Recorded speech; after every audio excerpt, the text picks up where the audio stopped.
G'day, my name is Peter Montgomery and I'm here with Patrick Hanrahan from JHK Legal, who are one of Australia's leading commercial law firms. And today we're talking about some of the recent changes to the law that could affect business owners like you. So Pat, could you tell us about some of the recent and significant changes to the law that business owners will be facing? Look, Peter, one of the most significant changes in Australian legislation has been the introduction of the Personal Property Securities Act. In my opinion, it's the most important piece of legislation to impact on small and medium businesses and all businesses since the introduction of GST.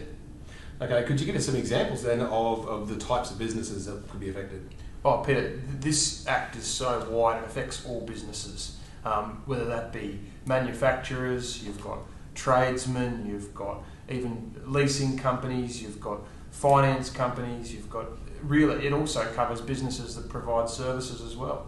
It's so wide ranging it affects almost all businesses, I would say. Okay, and how does it even work?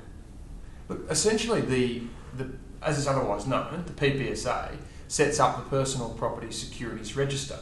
Essentially, it allows for the seller of goods and services to essentially register their interest on an online registration that's kept up to date by the government, and it provides notice to the world of the security interest you have for the goods you're providing that you might not have been paid for. Okay, and just thinking about like the business owners that are watching right now, could you give us like a worst case scenario for a business owner with this piece of legislation? Yeah, I mean, essentially you may have provided some goods on credit, you haven't been paid directly up front, yet you're relying on old contracts that are not updated to take into account the PPSA.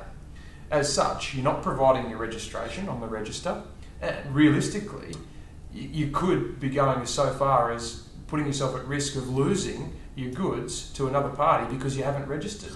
Essentially, someone with a registration that has been made in front of yours can come in and it takes priority over getting paid ahead of you. It's no good. So let's think about the business owners right there now listening in. What do they need to do next to make sure they're protected?